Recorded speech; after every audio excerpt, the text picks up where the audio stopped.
Olá, vamos apresentar hoje o vídeo com o tema Cardiopatia Congênita, o tratamento fisioterapeuta, tanto no pré, tanto no pós-operatório. O grupo é composto por Denise Lima, Laís Neves, Maria Clara e Thais Eduardo. Espero que gostem. Se tratando sobre o conceito, a malformação congênita ela é considerada como um conjunto de malformações, um conjunto de defeitos que vai acometer tanto a estrutura como também a função do coração.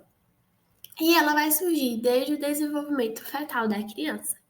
A cardiopatia congênita, se tratando da sua epidemiologia, é uma doença bastante frequente e, segundo o Ministério da Saúde, em uma pesquisa realizada em novembro de 2022, ou seja, uma pesquisa bem recente, ele afirma que a cardiopatia congênita chega a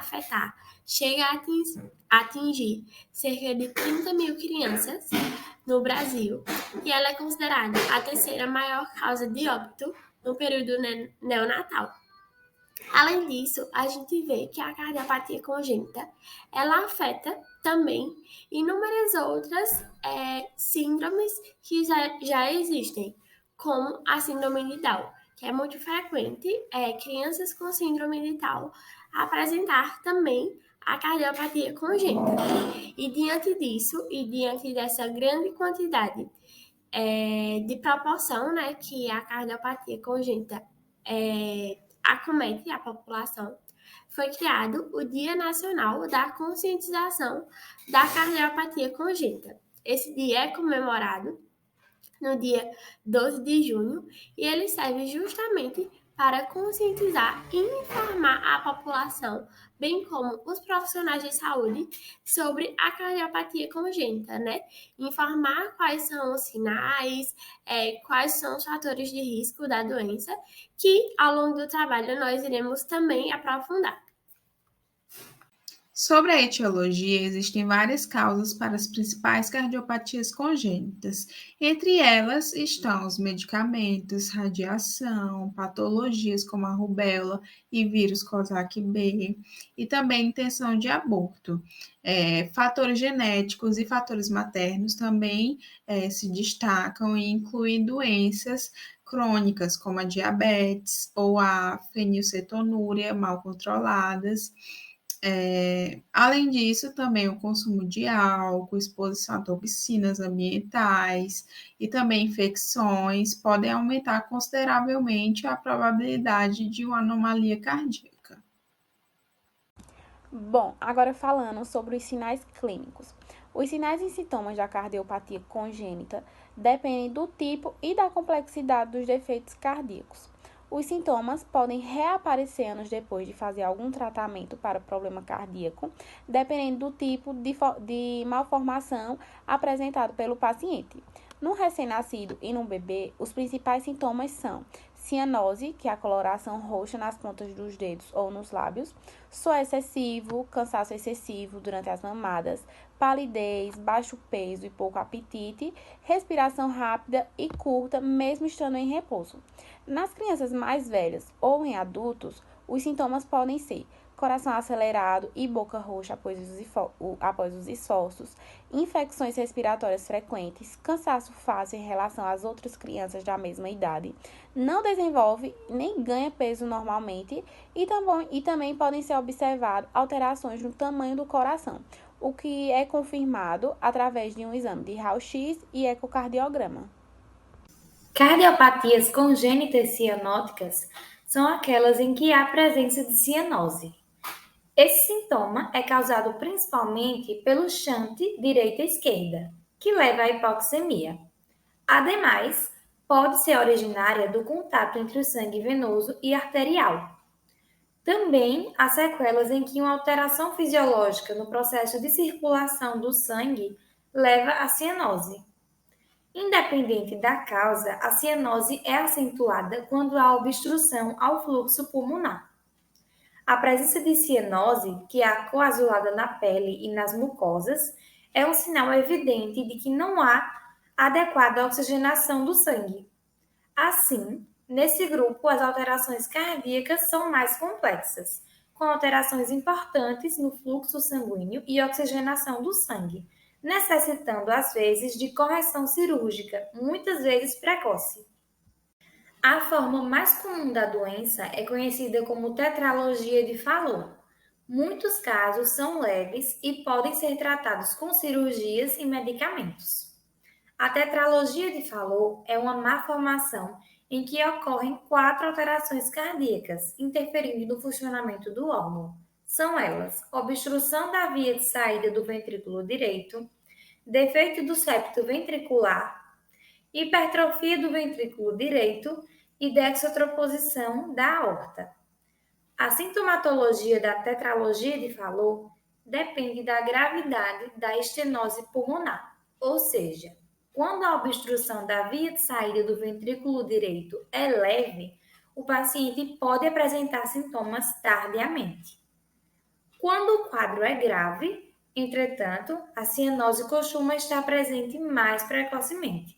Dessa forma, enquanto alguns pacientes são assintomáticos e recebem um diagnóstico apenas devido a exames de rotina, outros apresentam quadros variáveis de cianose e crise hipóxica.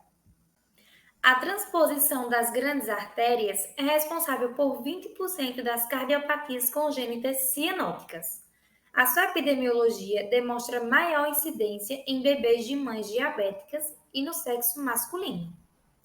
A transposição das grandes artérias leva à anomalia na circulação sanguínea, caracterizada pelo processo em paralelo, quando normalmente deveria ser em série. Assim, enquanto o sangue que retorna ao coração pelas cavas não é oxigenado, o sangue proveniente do retorno venoso pulmonar retorna aos pulmões sem atingir o corpo. A sintomatologia dessa cardiopatia é característica do tipo e da gravidade da doença. Ou seja, em pacientes com septo ventricular íntegro, a cianose se apresenta já nos primeiros dias de vida.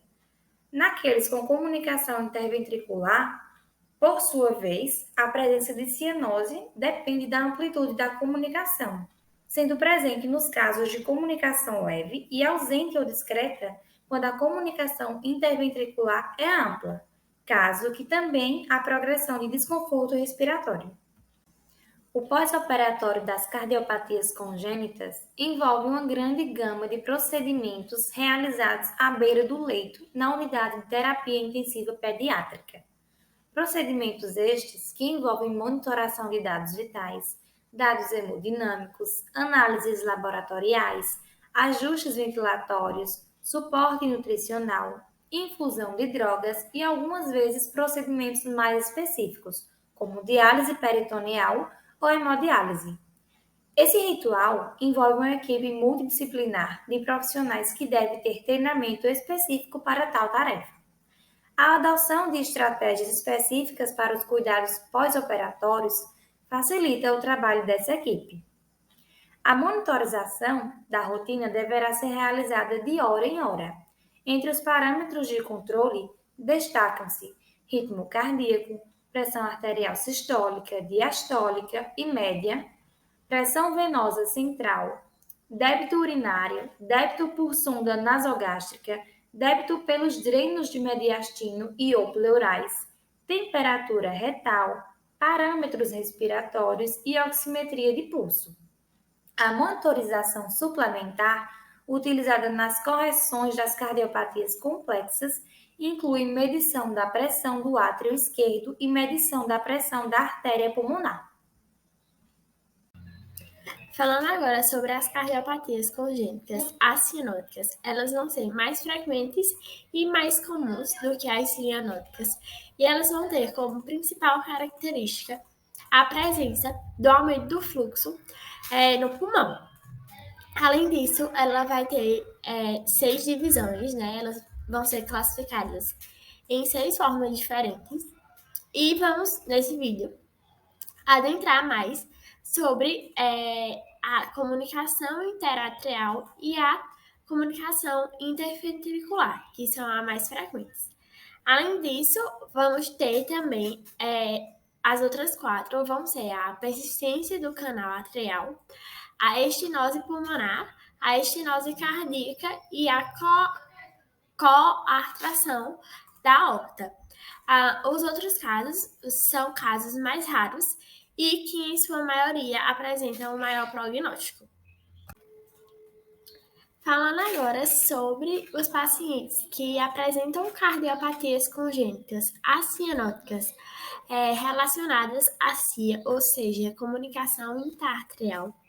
Os pacientes eles vão ser assintomáticos ou oligoassintomáticos, ou seja, eles vão apresentar ou se queixar de poucos sinais e sintomas. Além disso, ele vai ter uma importante característica que vai ser a sobrecarga volumétrica da gestação, que pode aumentar, consequentemente, esse fluxo pulmonar.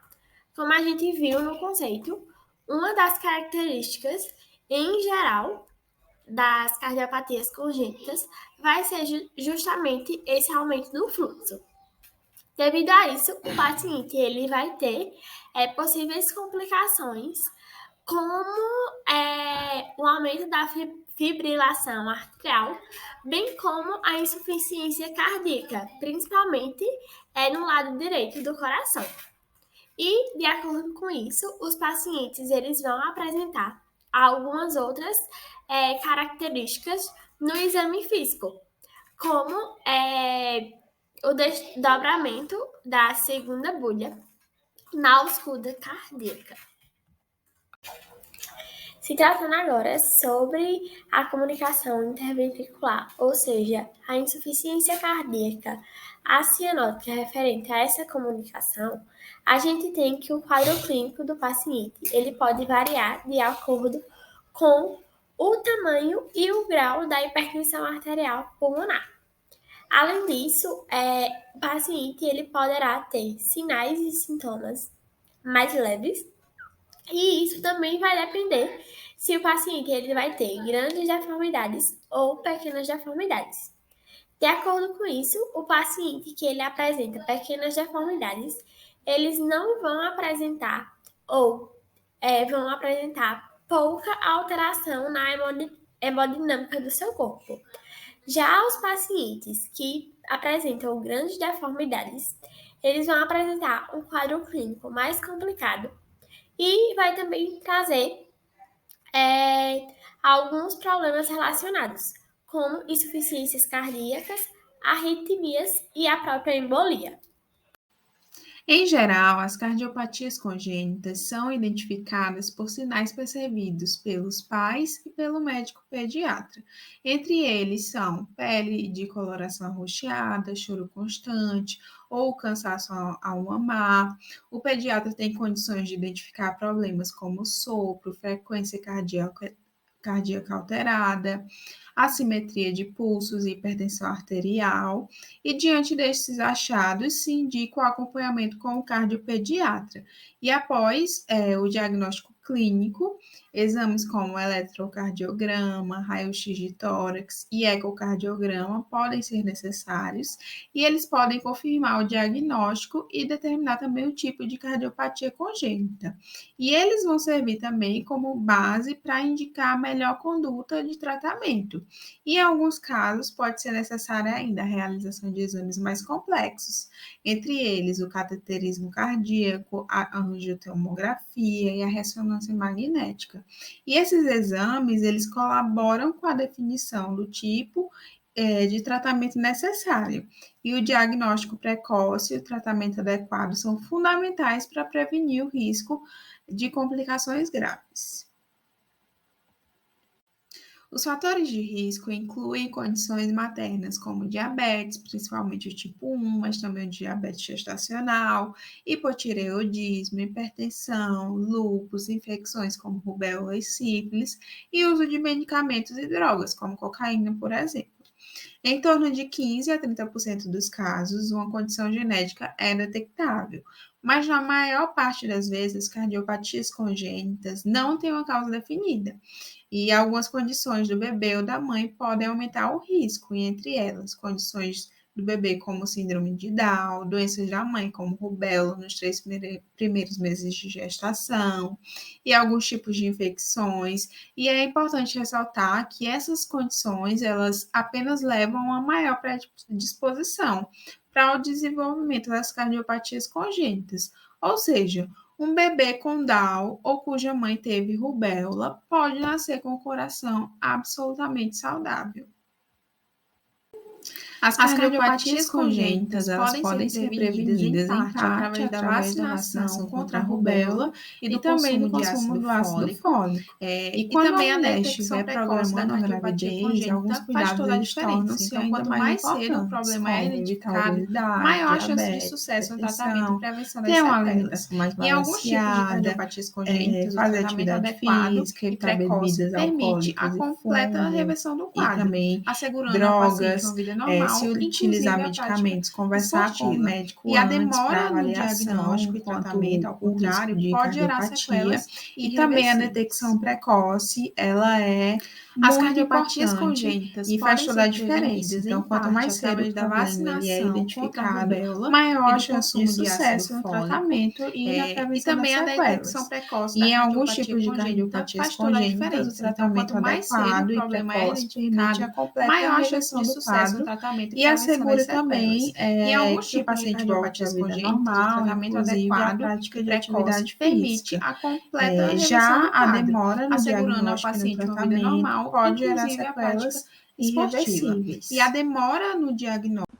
Falando sobre o tratamento pré-operatório e os seus objetivos. A assistência pré-operatória ela é realizada por uma equipe multidisciplinar envolvendo médicos, psicólogos, nutricionistas, fisioterapeutas e enfermeiros. Eles vão fornecer informações sobre o procedimento aos seus responsáveis. A atuação do fisioterapeuta em todas as etapas pré- e pós-operatória da reabilitação cardiorrespiratória vem se aperfeiçoando a novas técnicas para melhor atender os pacientes. É comprovado uma melhora da função respiratória, do funcionamento congênito, a diminuição do quadro álgico, bem como a diminuição do tempo da permanência na UTI, na ventilação mecânica e também uma melhora na aptidão cardiopulmonar desses pacientes. É recomendado também técnicas de desobstrução das vias aéreas, como a avaliação, um aumento do fluxo expiratório, uma hiperinsuflação manual, a percussão torácica e a combinação com as técnicas da fisioterapia respiratória. O fisioterapeuta ele tem um papel fundamental em uma UTI pediátrica e neonatal, trazendo cuidados desde a avaliação e prevenções até as intervenções do tratamento. Ou seja, o período pré-operatório, o fisioterapeuta, além de ajudar em toda parte de ventilação, o diálogo também é de suma importância com os pais ou responsáveis, ajudando eles a entender de uma melhor forma a situação, pois vai além de um manejo técnico. É necessário também uma sensibilidade ao falar, ao tocar, ao olhar, e para isso existe... Com isso, a fisioterapia tem sido solicitada no pós-operatório cardíaco com o objetivo de prevenir e recuperar complicações pulmonares, reduzir os efeitos deletérios decorrentes da cirurgia, melhorar a oxigenação e ventilação pulmonar, manter a permeabilidade das vias aéreas, melhorar volumes e capacidades pulmonares, entre outros benefícios. Cardiopatia congênita é um problema onde o coração não fica totalmente formado durante a gestação. Muita gente nem sabe disso e muito menos que tem esse problema. O assunto é pouco conhecido e muito preocupante porque pode levar à morte. A pequena Irlaine nem sabe o que está acontecendo, mas ela veio para uma consulta médica. Desde que nasceu, foi diagnosticada com cardiopatia congênita. Quando a gente fala cardiopatia congênita, a gente está falando de várias coisas. E aí a gente tem um grupo de doenças onde a causa básica é a malformação do coração durante o desenvolvimento do bebê. Então, antes do nascimento, essas doenças se estabelecem. Algumas são mais simples, mas outras são muito graves. Quando soube, a mamãe Liliane logo buscou ajuda, mas não tem sido fácil. Eu paro assim, fico olhando ela e fico só pensando no que ela já passou e o que tem que passar ainda, né? Segundo a médica, esse problema pode levar à morte. e é difícil de ser diagnosticado. Algumas delas, elas são completamente invisíveis, assim, elas têm poucos sintomas, poucos sinais ao nascimento. E para isso, a gente tem métodos de triagem de risco, para a gente não deixar passar esse diagnóstico, porque muitas vezes nem os pais e nem o pediatra, às vezes, da sala de parto, consegue identificar na criança o sinal de uma doença tão grave. Segundo a Sociedade Brasileira de Cirurgia Cardiovascular, 1 em cada 100 bebês que nascem no Brasil tem cardiopatia. Em todo o país, mais de 28 mil crianças sofrem com esse problema. O diagnóstico precoce pode salvar a vida, mas não é só identificar. Também é preciso que o paciente faça o tratamento correto. Só assim é possível oferecer uma qualidade de vida para o paciente, que ganha ainda a longevidade. Uma parte boa dessas doenças, elas não têm possibilidade de cura. Então, o tratamento, ele oferece uma melhora na qualidade de vida e buscar a longevidade. Então, a gente busca, junto com essas famílias, é uma luta para uma vida. Para aquele bebê que tinha risco de morrer ao nascimento, agora eu consigo levar ele até a infância, da infância para a adolescência, da adolescência para a vida adulta. Será que nós vamos chegar na velhice? Então, assim, no mundo inteiro, essa é a luta da cardiologia pediátrica. É o caso da Grazi. Ela tenta um ritmo de vida normal, mas o coraçãozinho não ajuda. O que você sente? Cansada. Não pode brincar muito, correr? Não. Como que você fica se você fizer isso? Eu canso e desmaio. Até a rotina na escola, por enquanto, teve que mudar por conta do problema. Tem educação física, ela não participa, só vê as criancinhas brincando, mas ela entende, graças a Deus. O maior desafio, além da cardiopatia, é arcar com os custos do tratamento. Mas a fila de espera é grande e, para piorar, não são todos os hospitais que dispõem de todo o suporte necessário. Nós temos no Brasil poucos centros de tratamento para essas crianças, principalmente pelo SUS.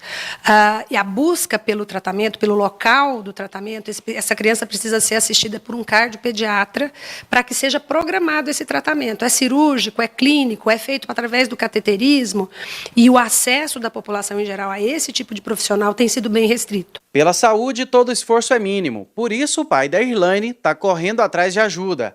A menina precisa ser operada com urgência. Fez a primeira, tinha que fazer a outra. A doutora falou que com 1 ano ela faria a outra. Já são 2 anos que passaram e até agora nada, nenhuma resposta. O medo é que os recursos se esgotem, mas a família tem fé. Então, inocente, não sabe nem o que vai acontecer pela frente ainda. Mas Deus quiser, vai dar certo. Vamos orar agora. Vamos continuar, né? Desde quando nasceu, está nas mãos de Deus, vai continuar. Essas são as nossas referências bibliográficas e agradecemos a atenção.